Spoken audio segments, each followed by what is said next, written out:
Aleluia, glória a Deus. Querido, querida, a paz do Senhor Jesus, olha que coisa maravilhosa. Nós estamos aí no quarto e último trimestre deste ano de 2022, das lições bíblicas da CPAD.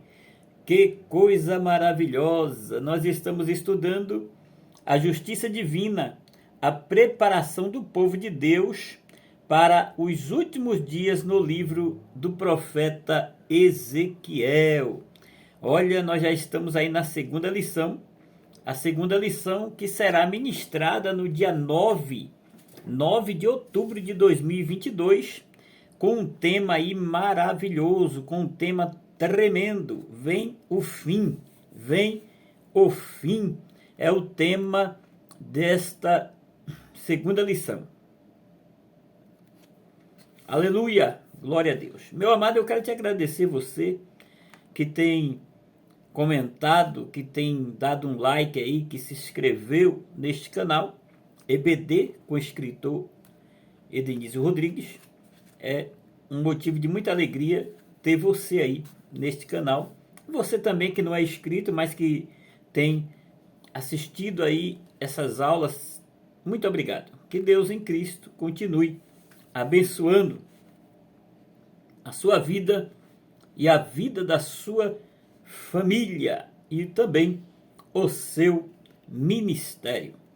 Querido, querida, esta lição ela é comentada pelo pastor Ezequias Soares. Pastor Ezequias Soares é o comentarista aí deste quarto trimestre, estudando aí dentro aí do livro do profeta Ezequiel.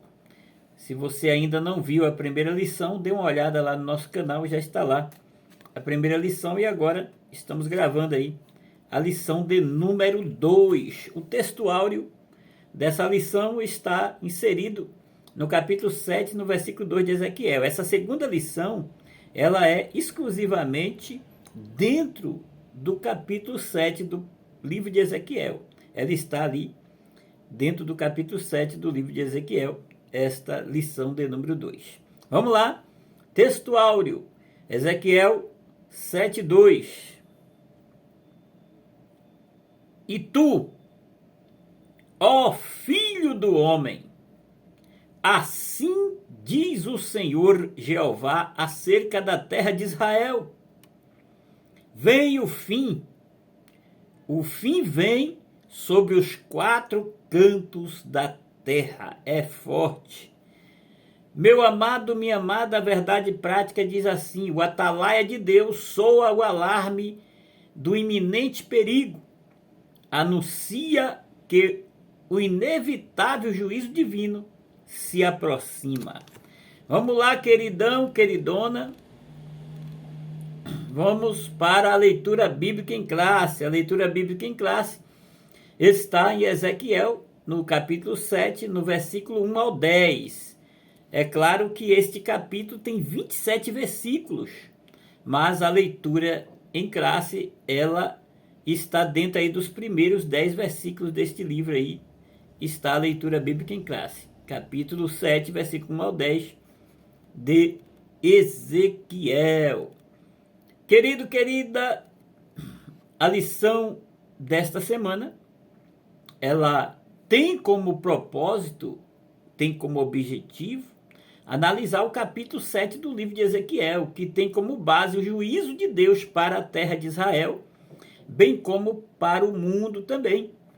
Aqui, a profecia de Ezequiel transborda para a dimensão global. O estudo dessa porção bíblica tem como um dos principais objetivos avaliar o nosso relacionamento com Deus, a nossa vida com Deus, o nosso contato com Deus, o nosso viver diário com Deus. Estamos diante de um Deus soberano que um dia pedirá contas de cada ato do ser humano, de cada obra, de cada atitude, de cada coisa que fizermos. Um dia prestaremos contas a Deus.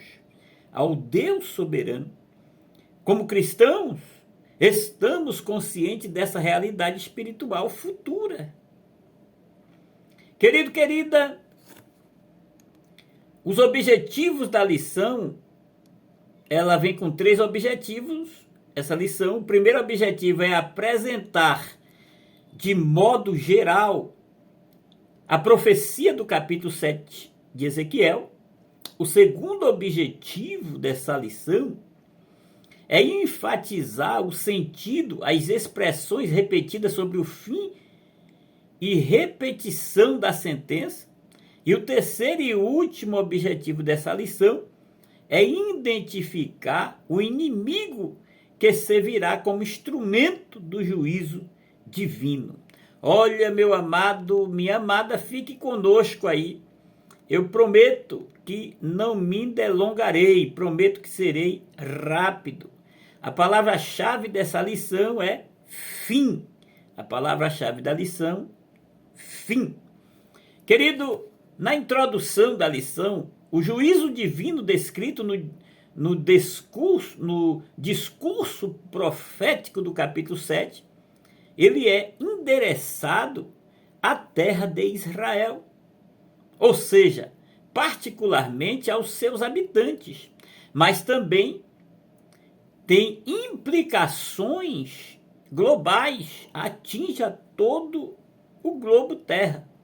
Os contemporâneos de Ezequiel na Babilônia, meu querido e minha querida, e até mesmo em Jerusalém, recusaram a mensagem dos profetas, principalmente de Ezequiel e Jeremias, por não acreditarem que Deus permitisse que os ímpios conquistassem a cidade e destruíssem o templo.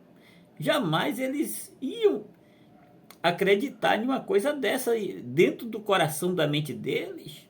Deus jamais iria permitir que os ímpios conquistassem a cidade e destruíssem o templo. Isso não tinha dentro da mente deles uma credibilidade que Deus poderia permitir que isso acontecesse. E eles levavam a vida aí na idolatria, longe da presença de Deus, achando que ia ficar assim mesmo.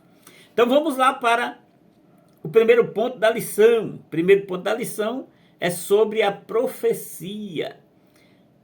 Introdução é o primeiro tópico do primeiro ponto. Introdução dos versículos 1 e 2, a partir do versículo 2, versículo 1 e a partir do versículo 2.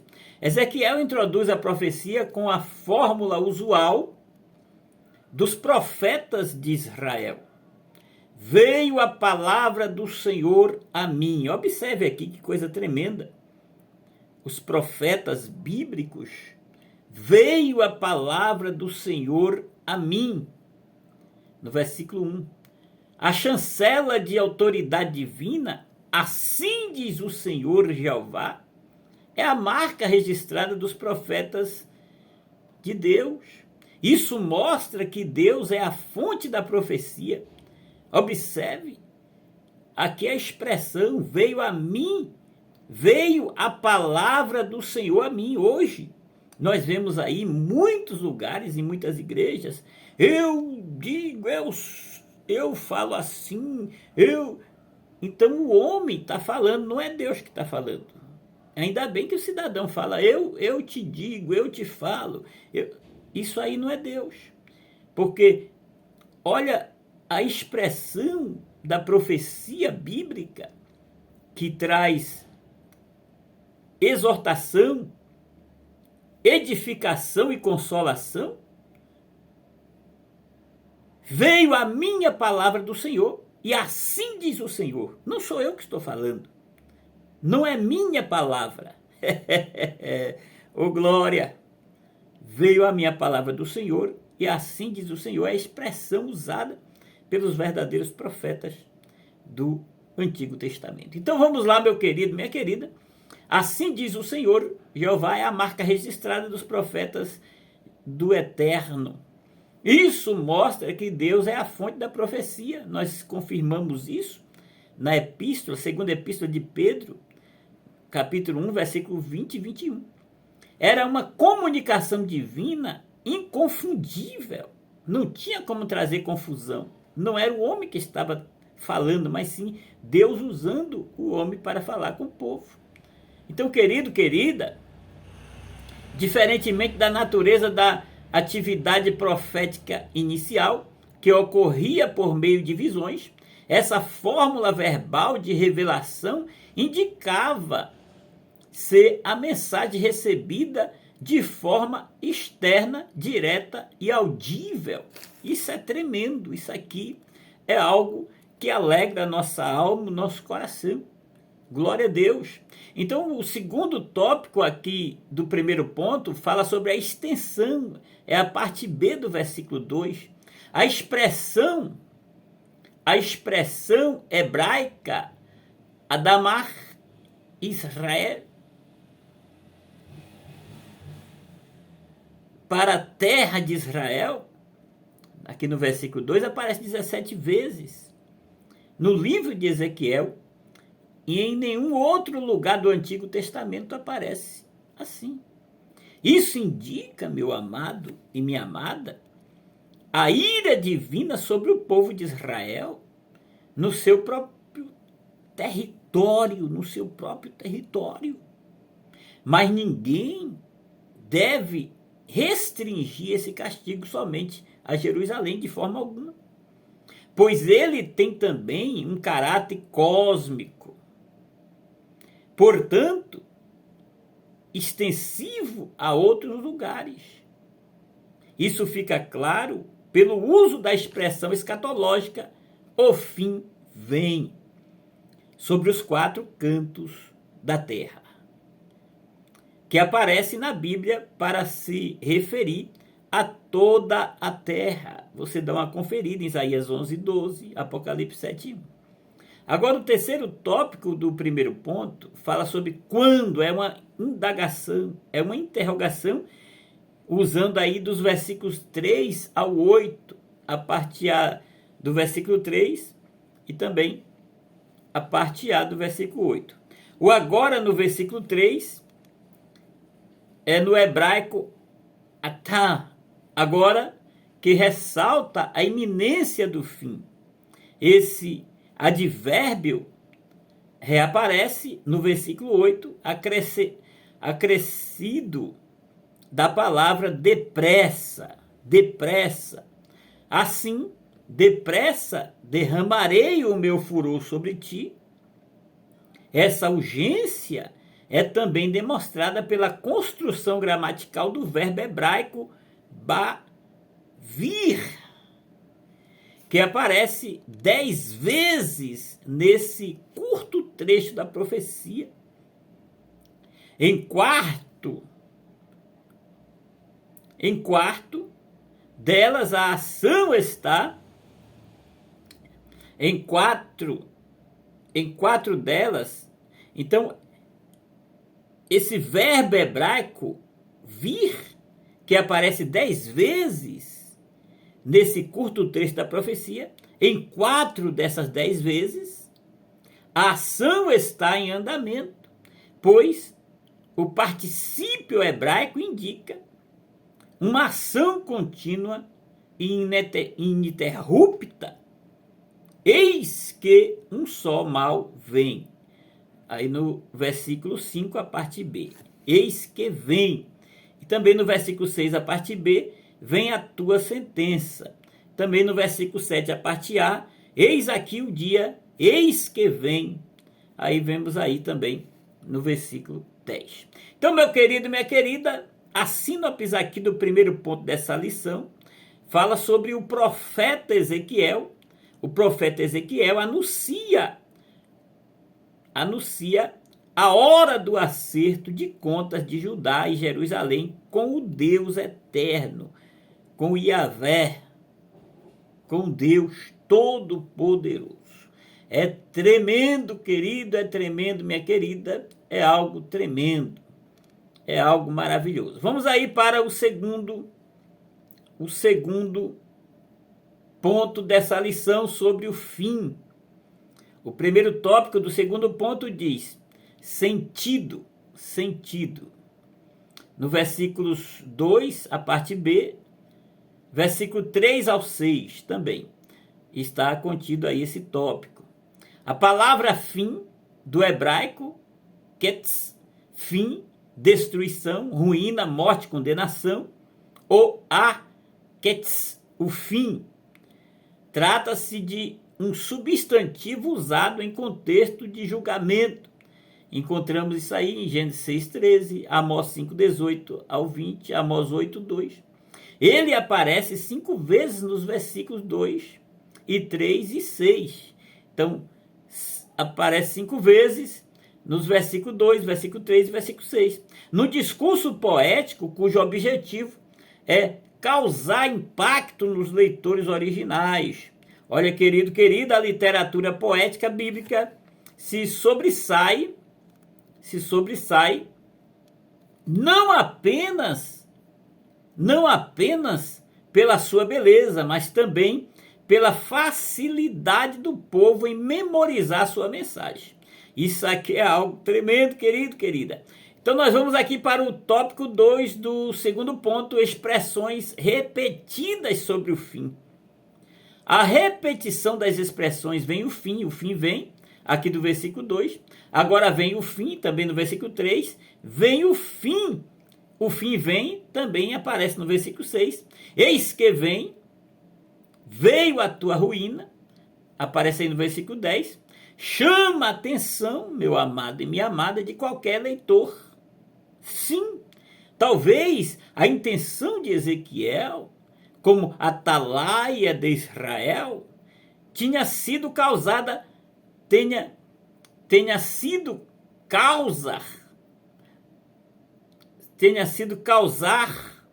pânico nos destinatários original, naqueles que iriam ouvir essa mensagem, naqueles que iriam ter acesso a essa mensagem, os destinatários originais. Os profetas, durante os séculos, eles vinham chamando o povo, que era conhecedor da lei de Moisés e do pacto do Sinai, ao arrependimento. Eram mensagens proféticas trazendo o povo para perto de Deus, trazendo o povo a se arrependerem dos seus atos, dos seus pecados. Essas eram as mensagens dos profetas. Agora o povo estava sendo informado de que o juízo divino era real, ia acontecer. Querido, o terceiro tópico do segundo ponto fala sobre a repetição da sentença. Os versículos 4 e 9 estão repetidos.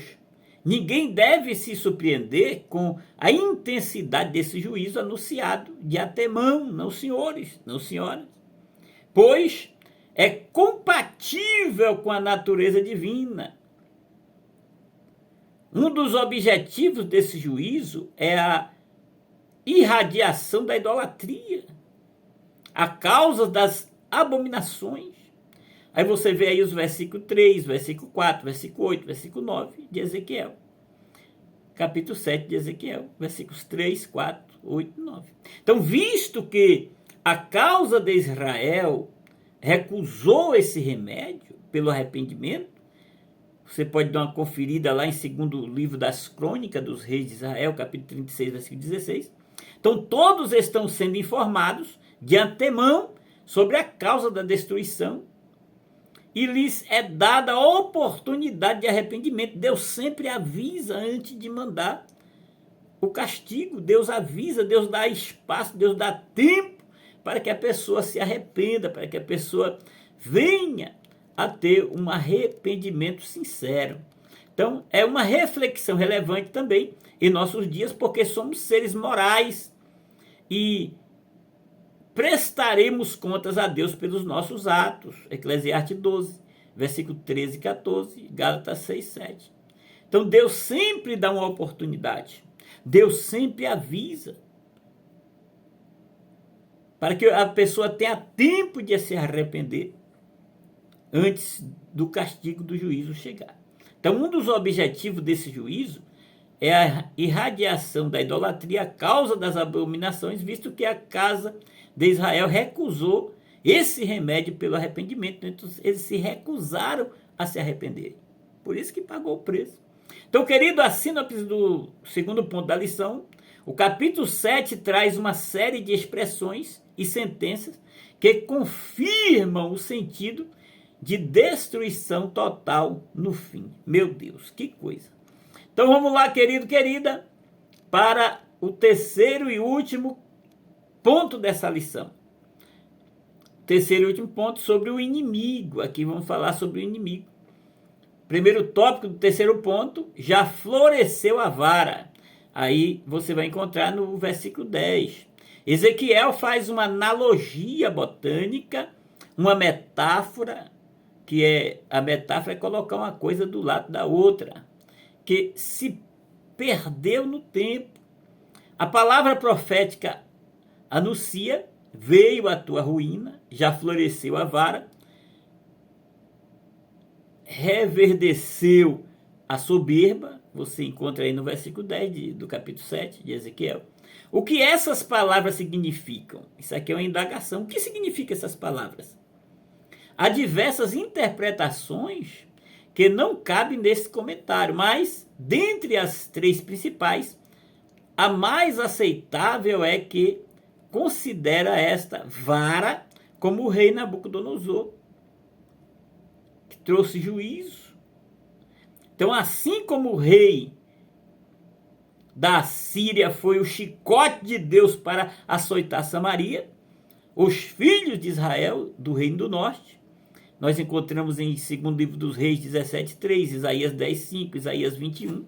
Então, da mesma forma, o Eterno usou o rei da Babilônia, Nabucodonosor, como Azorrague para chicotear Jerusalém em Judá. Você vê aí os avisos de Jeremias 27:8, Jeremias 51:20 e 51:20 ao 24. Então, vamos aqui para o segundo tópico do terceiro ponto. Reverdeceu a soberba. Versículo 10, a parte B do capítulo 7 de Ezequiel. Então, o rei Nabucodonosor extrapolou os limites. Ele foi cruel na aplicação dos castigos. Nós vemos aí o 2º livro dos Reis, 25:7, 2º livro das Crônicas, 36:17, Jeremias 52, versículo 10 e 11. Então, Deus não mandou o rei proceder dessa maneira. Por isso, o furor de Deus, de Yahvé, do Eterno, se acendeu contra a Babilônia. Vemos aí em Jeremias 51, versículo 34 ao 56. Essa reação divina é exemplar, pois ainda hoje Deus julga os poderosos que abusam da autoridade e cometem atrocidades. Às vezes, meu amado e minha amada, isso respinga também no próprio povo. Mas o castigo definitivo individual é na eternidade. Vamos aí para o terceiro e último tópico do terceiro ponto, o rei Nabucodonosor. O nome Nabucodonosor é de origem acádica, que é uma antiga língua da Mesopotâmia. Nabucudurri Utsur, que significa Nabu protege minha herança. Então, a forma que mais se aproxima do original no hebraico é Nabuchadre Tsar, e aparece 30 vezes aí no Antigo Testamento, no Antigo Pacto, na Antiga Aliança, sendo 4 vezes aí no livro de Ezequiel. Ezequiel 26:7, Ezequiel 29:18, 19 e 30, versículo 10. Então, a forma alternativa Nabuchadnezzar em Jeremias 27:6 e ao 8, versículo 20, e aí por diante. A Septuaginta e José empregam a forma grega Nabucodonosor. Ele era filho de Nabopolassar, que reinou 21 anos na Babilônia, aí dos anos 605 a 625 aí, antes de Cristo. 625 a 605 a.C. Então Nabucodonosor reinou 43 anos, aí dos anos 605 a 562 a.C.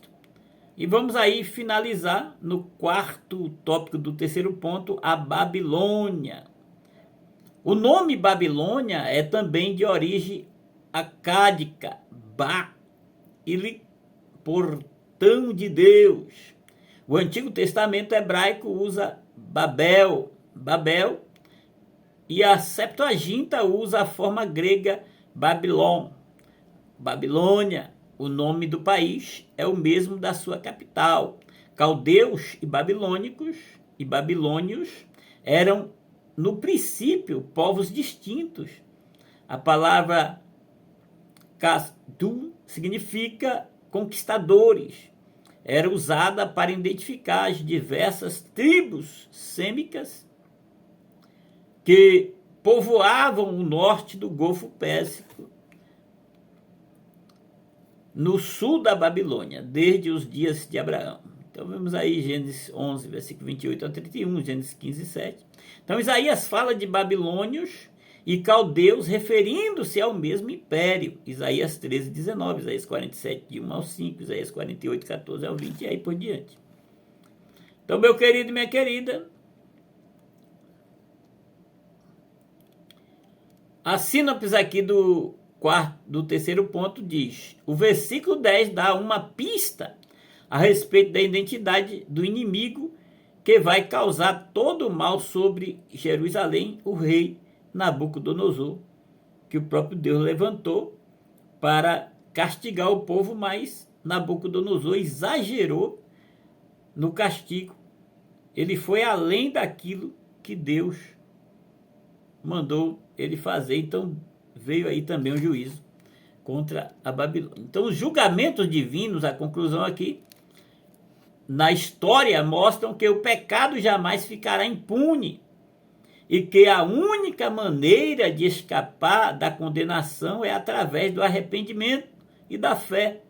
Israel não tinha desculpa, não podia alegar ignorância, pois o povo dispunha de Moisés, do ensino dos antigos sábios, das revelações dos profetas e do conselho dos sacerdotes. Então, o apelo dramático de Ezequiel é um exemplo clássico dessa verdade. E hoje, nos dias atuais, não está diferente, meus amados. As pessoas, eles têm acesso facilmente à palavra de Deus. Só não segue quem não quer. Então as pessoas têm toda a oportunidade de se arrepender e de servir a Deus em obediência.